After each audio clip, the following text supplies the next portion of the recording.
Jadi pas aku datang sini nanya ahli ibadah, nemu ahli ibadah, aku nanya sama dia, kira-kira baca dan taubat aku diterima. Tidak, aku dulu juga sekarang terus jadi. Nah sekarang aku nak nanya lagi, kira-kira dengan aku sudah membunuh 100 ekor, nak taubat benar-benar diterima tak taubat aku oleh Allah? Kata orang yang berilmu, wa man yaqulu bainahu wa baina taubat. Siapa yang pacak menghalangi kau daripada untuk taubat sama Allah? Sebesar apapun, jangankan 100 ekor uang yang kau bunuh. Misalnya sekampung ini 1 tahun kau bunuh, kau minta ampun sama Allah, benar-benar taubat diterima oleh Allah. Makanya Allah dikatakan oleh Nabi Muhammad SAW sering ketawa.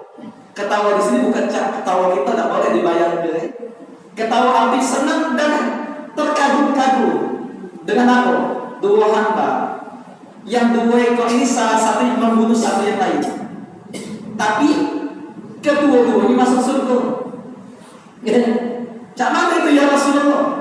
Jadi ada kafir, ceritanya kata Nabi membunuh muslim, tuh muslim matinya dalam keadaan syahid. Nah ketika orang kafir ini dia masuk Islam, dengan dia masuk Islam, kira-kira masih punya dosa tidak dia? Tidak, habis dosanya. Nah dia taubat, benar-benar masuk Islam, bagus Islamnya, meninggal dalam Islam, masuk surga juga tidak?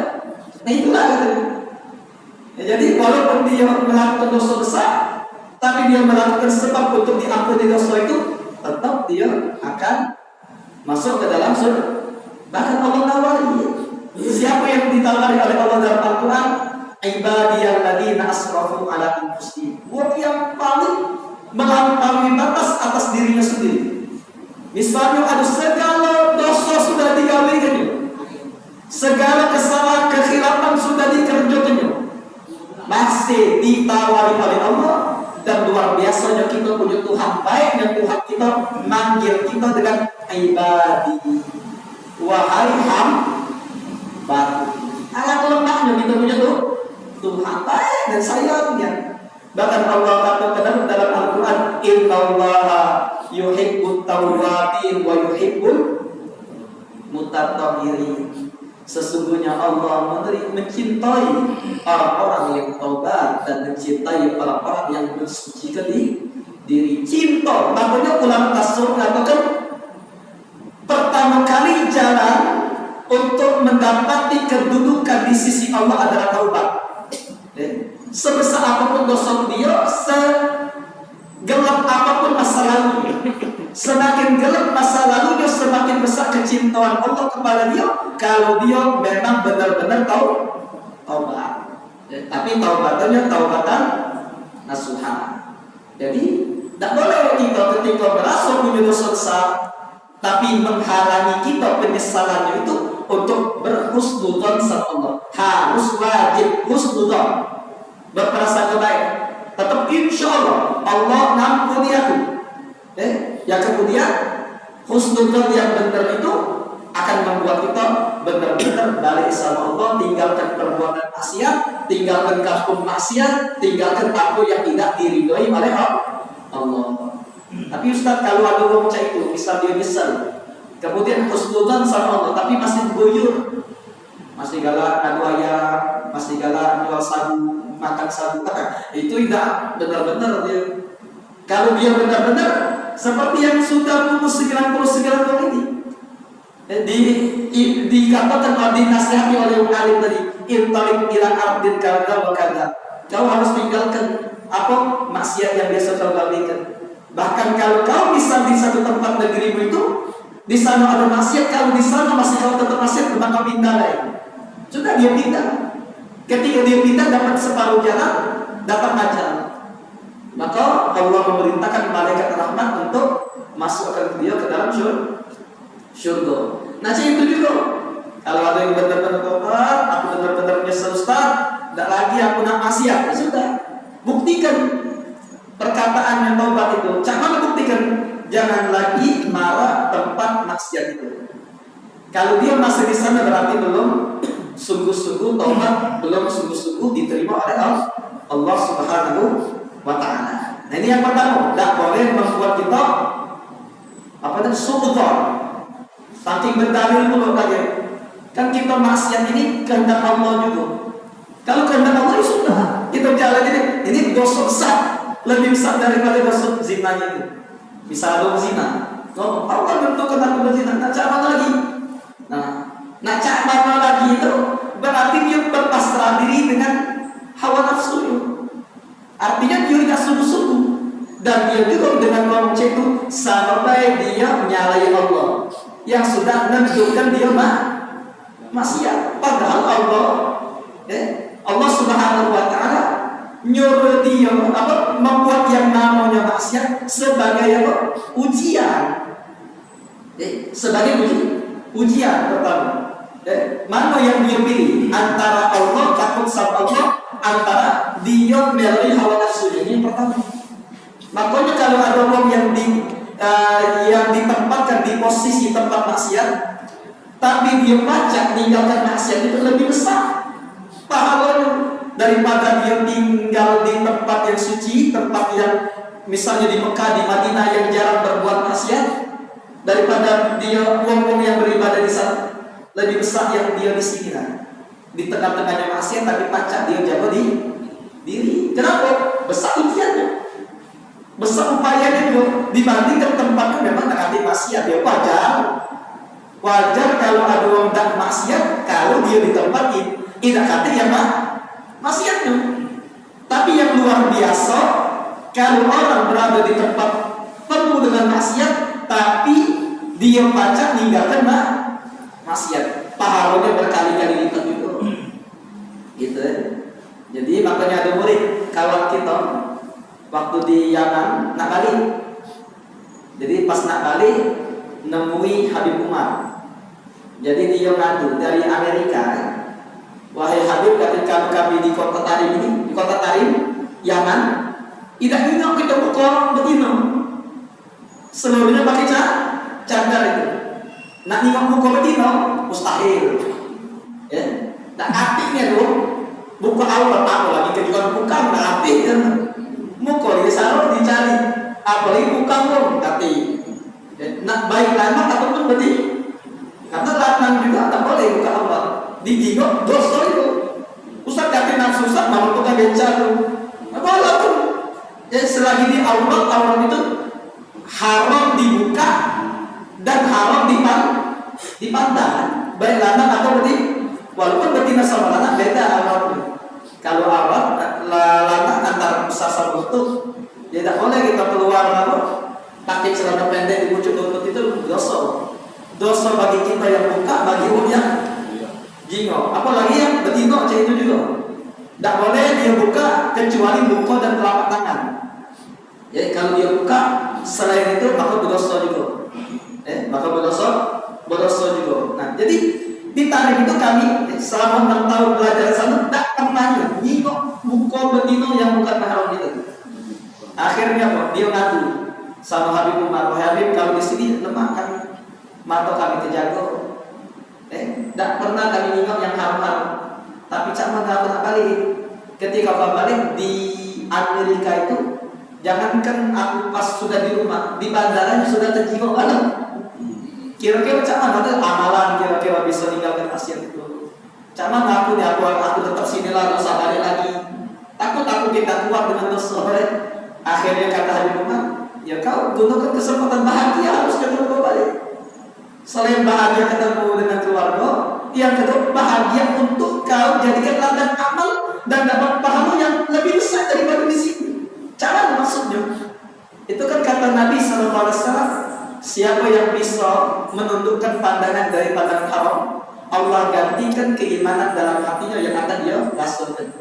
Manis rasa keimanan. Kalau di sini tak arti pandangan haram, aku tak baca didapati manisnya manis keimanan di hati. Tapi kalau kau balik kan banyak maksiat-maksiat, banyak yang namanya aurat-aurat yang terbuka.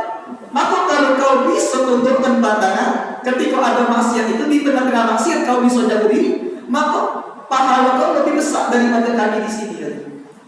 Ya, artinya at-thawab bi qadri ta'at kata Nabi. Pahala kita tergantung dengan capeknya kita dalam beribadah dan tinggal meninggalkan maksiat. Semakin kita capek, ya Allah Ustaz, aku capek nih, maksudnya hawa nafsu aku ngajak ke maksiat terus. Semakin kita capek, semakin besar pahala. Ya, walaupun misalnya kita kadang-kadang terjatuh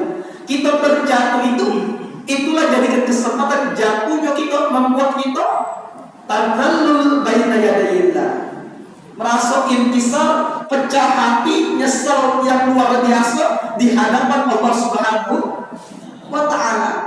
Orang yang maksiat tapi dia merasa nyesel, ya, itu lebih bagus daripada orang taat hadir majelis tapi dia merasa bangga diri dengan ibadah dia. Gitu. Jadi misal ada maksiat, misal masa lalu kita kelam, misal segala dosa kita pernah gawe kan bisa, tapi kita sekarang tidak lagi kan aku, ya Allah aku dulu ya aku cek nyeselnya aku sekarang insya Allah aku banyak dosanya cek kan, itu lebih bagus wong cek daripada ada orang yang tidak pernah maksiat tapi dengan dia ngerasa tidak pernah maksiat dia merasa mulia, lebih baik daripada orang yang maksiat tadi. Maksiat orang itu aku tidak pernah maksiat, ya segala orang taat aku gawe kan sholat jamaah tidak pernah tinggal. Nah orang ini tidak lebih baik daripada orang maksiat itu. Makanya itulah kata para ulama hakikatnya, ulama tauhidnya, ngapa Allah ciptakan yang namanya maksiat. Ngapa Allah ciptakan yang namanya maksiat? Pertama untuk kita bermujahadah, untuk kita punya tantangan hidup, punya tantangan hidup. Bahwa dalam kehidupan dunia kita punya tantangan. Tantangan apa? Tantangan untuk tinggalkan maksiat. Itu pertama. Yang kedua, hikmah adanya dosa di dunia ini. Allah bisa baik nyiptakan di dunia ini tak ada loh, tak ada yang maksiat, bisa baik. Tapi nyatanya apa?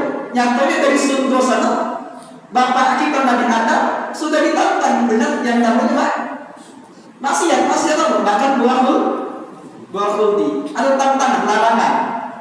Adanya larangan itu, kalau misal seorang hamba harus jatuh kepada maksiat, harus gawe ke maksiat, maka itu hikmahnya membuat orang tersebut untuk dikikis dalam hatinya berupa kagum dengan diri sendiri.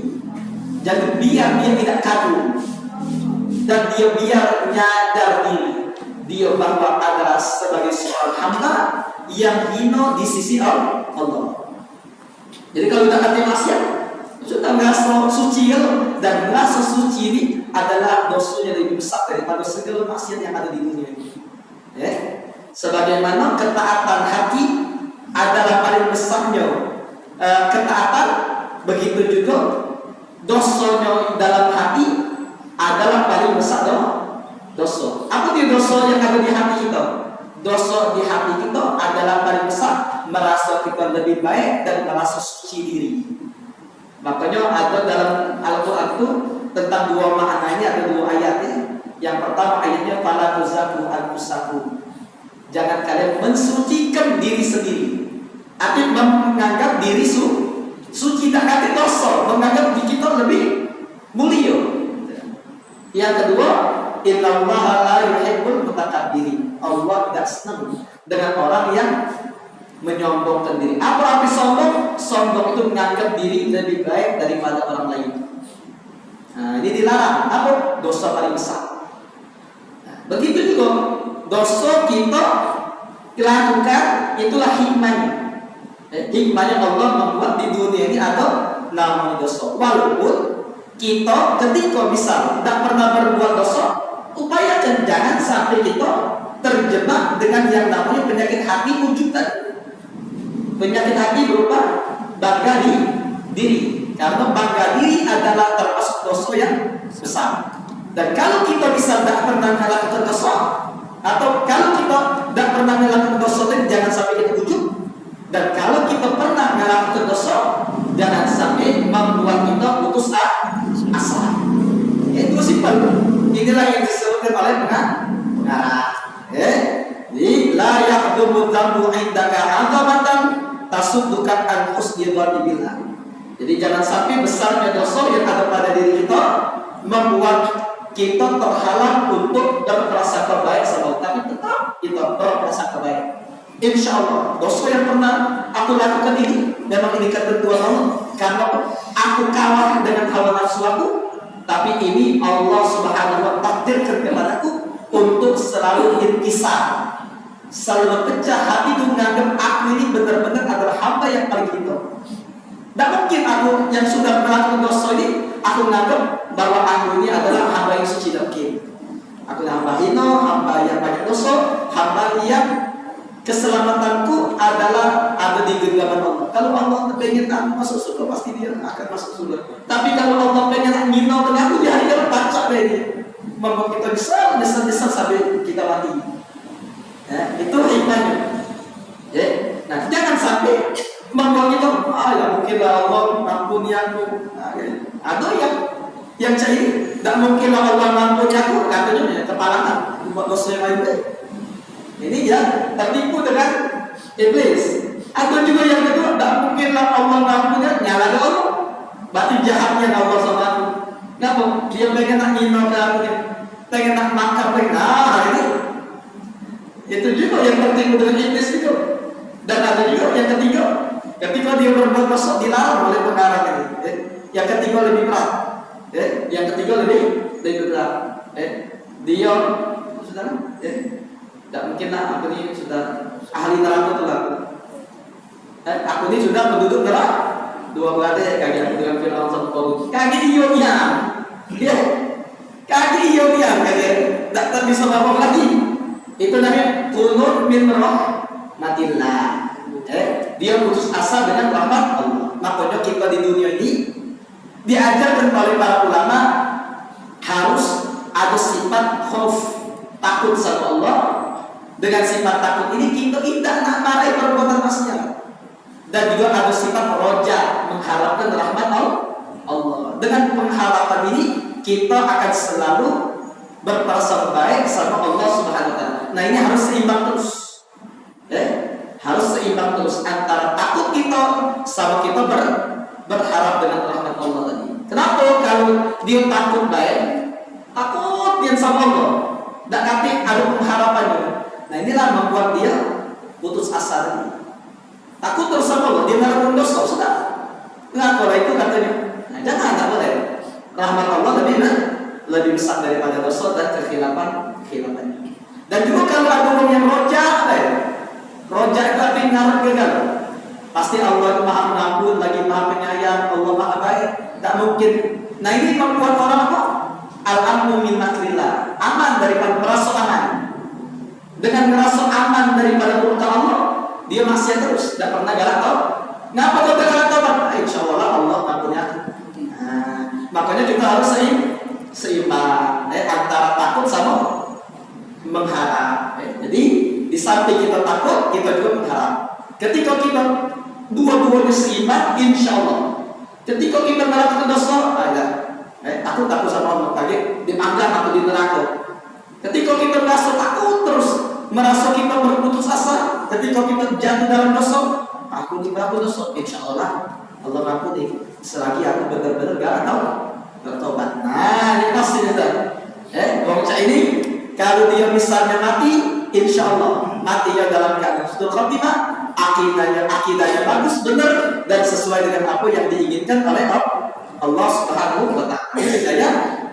Dosa dia diampuni dengan benar-benar dia tadi benar-benar dia taubat tadi, dan dia akan dimasukkan ke dalam surga dengan prasangka baik dia tadi sama Allah Subhanahu wa Ta'ala.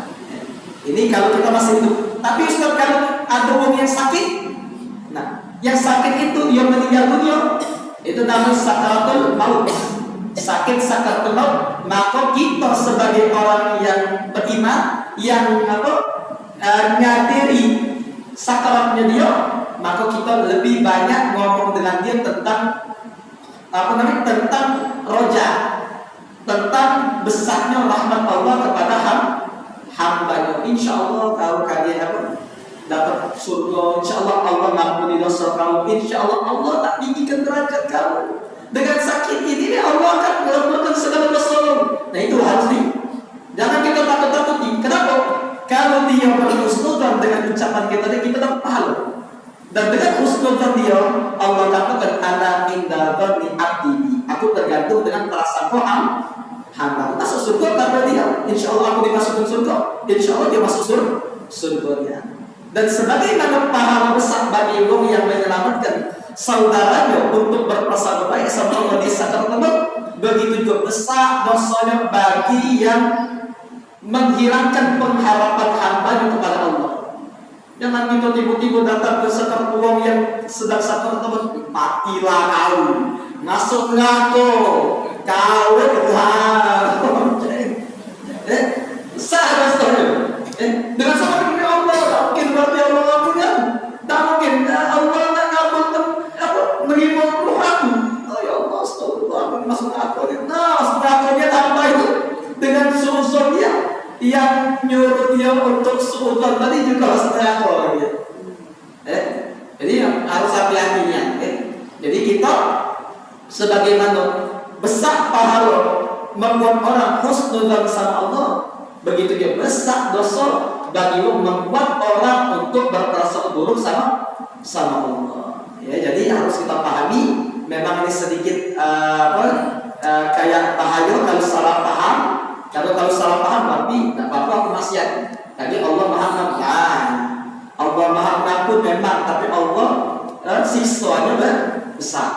Yang bagus itu dia anggap Allah itu Maha Mengampun dan Allah besar. Siksa itu, sehingga membuat dia 50-50. Tidak berat ke kanan, tidak berat ke kiri. Dia punya sifat takut dan dia juga punya sifat roja, mengharapkan karunia rahmat dari Allah, membuat dia netral di dunia ini. Makanya Al-Imam Abdul Al-Haddad mengibaratkan takut sama Allah, mengharapkan rahmat Allah seperti dua sayap dalam burung. Yang kalau dia terbang dengan dua sayap ini, insya Allah sampai dia sama Allah. Begitu juga hamba-hamba Allah di dunia ini.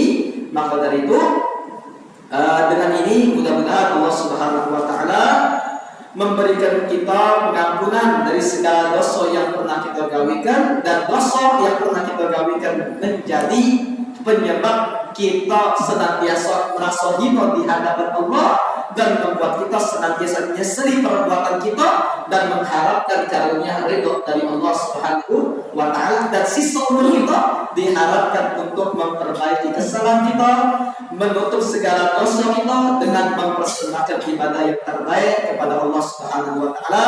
Mudah-mudahan Allah mengampuni segala dosa kita yang masih punya dosa dan menutup segala aib yang kita punya aib, yang kita dikabulkan segala hajat yang mempunyai hajat, dan yang mempunyai penyakit atau keluarga sanak famili dan orang-orang yang dicintai. Mudah-mudahan Allah sembuhkan dengan kesembuhan yang sempurna.